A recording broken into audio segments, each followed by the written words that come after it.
Hi అండి, welcome to my channel. ఈరోజు chicken biryani ఎలా చేయాలో చూద్దామండి. ఇదిగోండి పెద్ద పెద్ద ముక్కలు లెగ్ పీస్లు కొట్టించుకొచ్చాం. మధ్యలో ఎర్రగా ఉంటుంది కదా, అదంతా క్లీన్ చేసేసుకోవాలి. ఇంకా నీట్గా కడిగేసుకున్న తర్వాత ఫస్ట్ బిర్యానీ ఆకు, 3-4 లవంగాలు, దాల్చిన చెక్క, మరాఠీ పువ్వు, బిర్యానీ దినుసులన్నీ వేసేసుకోవాలి. తర్వాత ఉప్పు, కారం, ధనియాల పొడి, అల్లం చిన్నులపాయ పేస్టు, చక్కగా అన్నీ వేసుకొని బాగా కలుపుకోవాలి. పెరుగు మాత్రం ఇప్పుడే వేయకూడదండి, ఉప్పు కారం పట్టదు. ఫస్ట్ ఉప్పు కారం అన్నీ వేసుకోవాలి. తర్వాత నేను పెరుగు వేసాను, అది వీడియో మిస్ అయింది. 1 కేజీ చికెన్కి ఒక చిన్న ప్యాకెట్ పెరుగు సరిపోతుంది.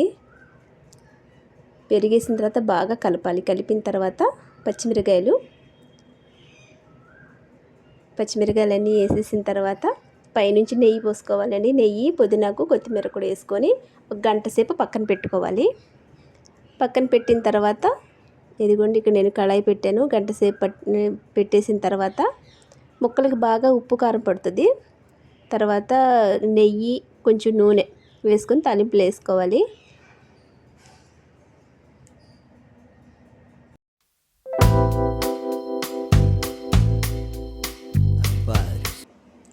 ముక్క అయితే చక్కగా ఉడికిపోయిందండి.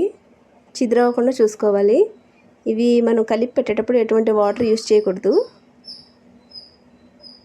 ఇదిగోండి పక్కన బియ్యం వండుకోవడానికి మళ్ళీ నీళ్లు పెట్టుకోవాలి వేరే పొయ్యి మీద.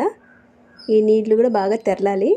ఈ తెరలే నీళ్ళల్లో బిర్యానీ ఆకు, లవంగాలు, ఉప్పు, కొంచెం ఆయిల్ వేసుకోవాలి. తర్వాత బాగా తెరలనిచ్చి ఇదిగోండి బియ్యం వేసేసుకోవాలి. బియ్యం ముందే కడిగి పక్కన పెట్టుకోవాలి. మనం పట్టుకొని చూసిన తర్వాత 2 ముక్కలు అయ్యేదాకా ఉడకాలి బియ్యం. ఎక్కువ గెంటి పెట్టి పొద్దాక తిప్పకూడదు. 1-2 సార్లు చూస్తే సరిపోతుంది. ఇదిగోండి ఇలా చిల్లులు గెంటి ఉంటుంది కదా, దాంతో తీసుకొని మనం వేరే కళాయిలో వేసుకోవాలి. అన్నం చక్కగా ఉడికిపోయింది. తర్వాత కలుపుకోవడమే. ఇలా కలుపుకోవాలండి బిర్యానీ. మనం రసం ఉంటుంది కదా లోపల, కర్రీ జ్యూసీగా ఉంటుంది కదా, అదంతా ఇలా వేసుకొని కలుపుకుంటూ ఉండాలి. బియ్యం విరిగిపోతాయేమో, చివిడిద్దేమో అలాంటి ప్రాబ్లం ఉండదు. ఈ బియ్యం యూనిటీ బియ్యం అయితే చాలా బాగుంటుంది. యూనిటీ అయితే చక్కగా కొంచెం 1 పొంగు ఎక్కువ ఉడికినా కానీ అన్నం మెత్తబడకుండా ఉంటుంది. ఇదిగోండి అంత చక్కగా ఇలా కలిపేసుకోవాలి. కలుపుకున్న తర్వాత మనం గెంజి ఉంచుకున్నాం కదా, ఆ గెంజి పక్కన పెట్టుకోవాలి. తర్వాత ఆ డబరాలోకి ముందుగా అందులో ఆయిల్ వేసేసుకోవాలి. కర్రీలో ఆయిల్ ఉంటుంది కదా, అది వేసేసుకోవాలి. ఆ తర్వాత ఈ అన్నం కూర లేయర్లుగా వేసుకోవాలి. మధ్యలో బ్రౌన్ ఆనియన్స్ కూడా వేసుకోవాలి. ఈ బిర్యానీకి ఉప్పు కారం సమపాలలో వేసుకోవాలండి. మనం నీళ్లు తెల్లేటప్పుడు ఆయిల్ అవన్నీ వేసాం కదా, ఆ నీళ్లు మనం టేస్ట్ చేసినప్పుడు మన నోటికి ఉప్పుగా తగలాలి. అప్పుడు ఉప్పు కరెక్ట్గా సరిపోతుంది. ఇలా కూర అన్నం అంతా ఇలా లేయర్లుగా వేసేసుకోవాలి. మధ్యలో పుదీనాకు, కొత్తిమీర కూడా చల్లుకోవాలి.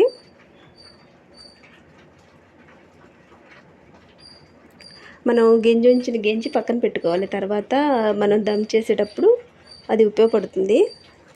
లేయర్లు అయితే అన్నీ వేసేసాను.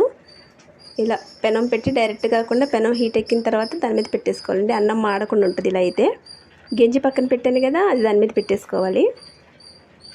ఎక్కువ మొత్తంలో అయితే మనం సిల్వర్ ప్లేట్ కప్పితే సరిపోతుంది, దానికి అంటిస్తే సరిపోతుంది. ఇది నేను తక్కువే కదా, అందుకే ఇలా పెట్టేశాను.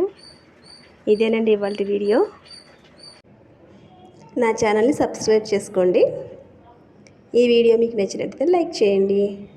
Thank you for watching. Bye.